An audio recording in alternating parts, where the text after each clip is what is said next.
When my wife, Emma, told me her flight from Chicago was delayed, I didn't think much of it. She'd been traveling a lot lately, corporate conferences, training sessions, weekend networking retreats.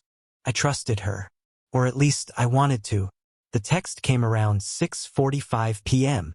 Flight's been pushed back again. Might not be home until after midnight. Love you.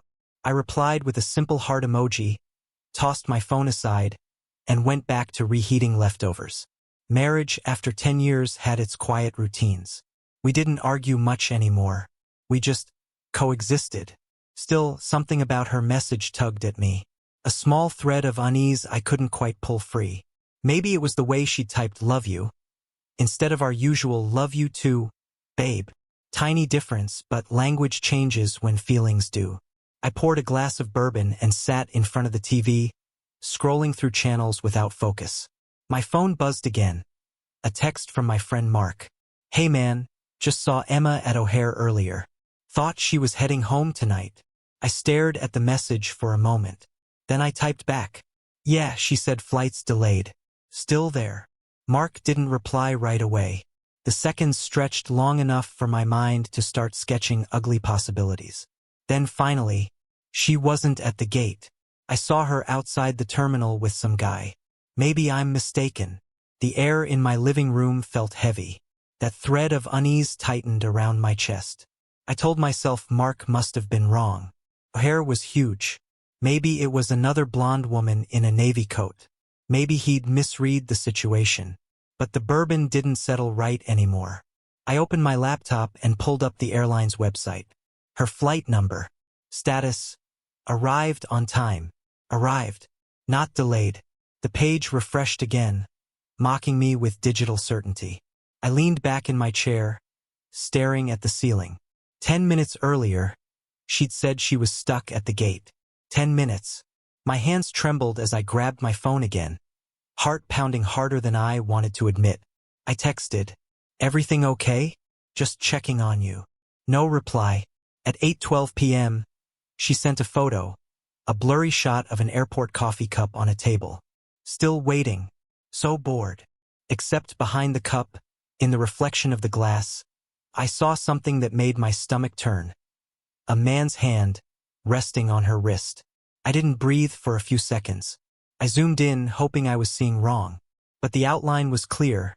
A man's sleeve, a silver watch. Not mine. I didn't confront her. Not yet. Instead, I texted back. "Hang in there. Want me to stay up?" She replied instantly. "No need, baby. Get some rest. I'll wake you when I'm home." That word, baby, used to sound warm. Now it felt rehearsed. I stayed up anyway. Each hour stretched, the silence between us deepening into something sharp. I kept checking the airline page over and over, like maybe the truth would change if I refreshed it enough times. At 12:07 a.m., the front door opened softly. Her suitcase wheels hummed across the wooden floor. I pretended to be asleep on the couch, half hidden under a blanket.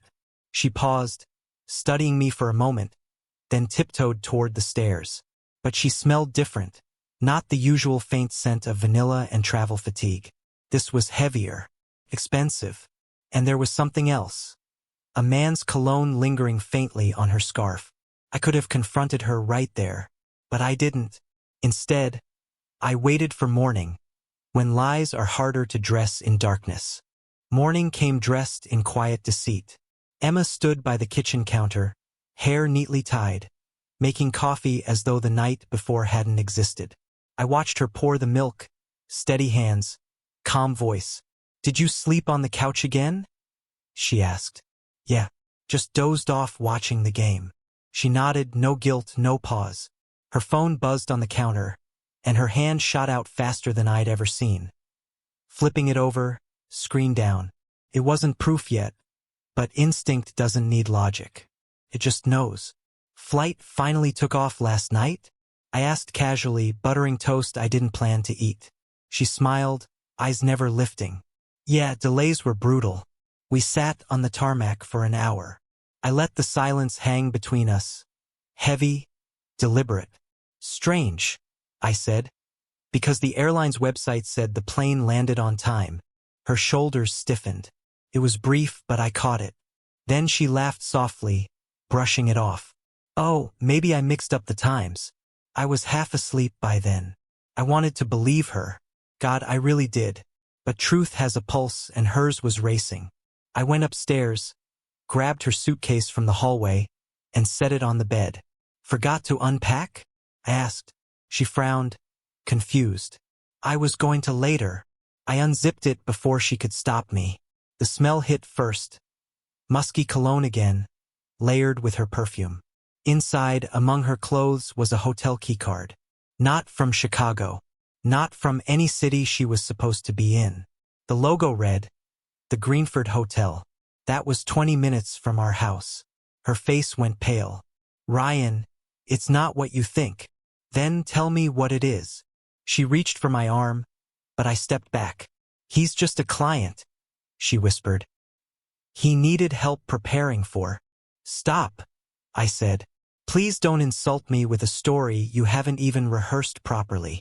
Her lips trembled, and for a moment, I saw the woman I'd married.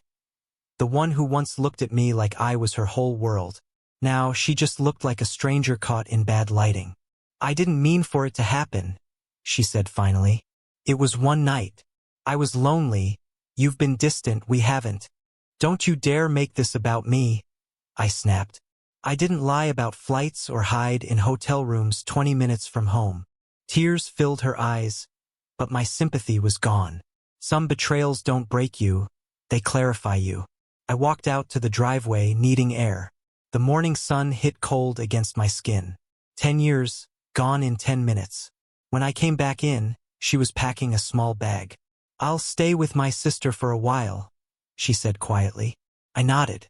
No shouting, no drama. The silence between us was louder than anything words could manage. As she reached for her purse, her phone slipped from her hand and landed screen up. A message flashed before she could grab it. Did he believe you? Last night was worth it. Her breath caught. Mine didn't. I just stared until she looked away.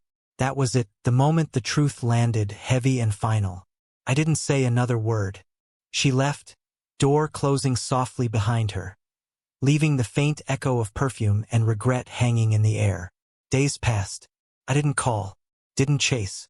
I deleted her flight itineraries, our anniversary photos, even her favorite playlist from the car stereo. But every time a plane passed overhead, I'd think of that night. How 10 minutes of dishonesty unraveled 10 years of love. Funny thing about lies, they don't crash instantly. They circle, waiting for the right moment to land. And when they do, they always hit hard.